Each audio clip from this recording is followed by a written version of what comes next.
ইয়াৰ আয়তন চবৰে ভাল আপোনাৰ এয়া নেমু নেমু এনে কমলাই ধৰিব নোৱাৰি আচ্ছা নেমু সাইজটো ডাঙৰ তাৰমানে অষ্ট্ৰেলিয়ান নেমু গুণ আছে নে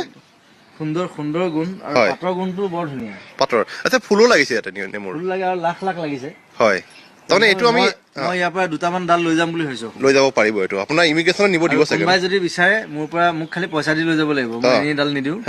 মই ইয়াৰ পৰা মই দুটা ডালৰ পৰা মই 20 ডাল কৰিম তাৰ পৰা 100 ডাল কৰিম মোৰ পৰা পইচা দিলে কিনি লৈ যাব লাগিব হয় আৰু মই সদায় গছক মানে গছ যাতে বাঢ়ে তাৰ কাৰণে চেষ্টা কৰি আছো হয় আৰু সেইটো সদায় সকলো মানুহৰ বাবে বিচাৰো অসমৰ হয় আৰু নতুনকৈ ৰক চবে ভাল পাইছে সেইটো কাৰণে ধন্যবাদ জনাইছো rock is rocking rock will rock in Australia also হয় and thank you very much thank you for your all your love and আৰু আজি সন্ধিয়া আপুনি ক'ব নেকি আপুনি অঞ্জনা বৰগোহাঁইৰ কাৰণে কিবা ক'ব নেকি জিনি নাম কামত তাই বাৰ্থডে জিনিক মই স্পেচিয়েল উইচ জনাইছো এটা নেমুৰে তাক এতিয়াও লগেই পোৱা নাই মই অষ্ট্ৰেলিয়া আহি পাইছো অলপ দেৰি হৈছে 2 ঘণ্টামান হৈছে তাই বাৰ্থডে আছে চ' will rock into the night. Rock it, we'll party, we'll do everything. Thank you. Thank you, Jivinder.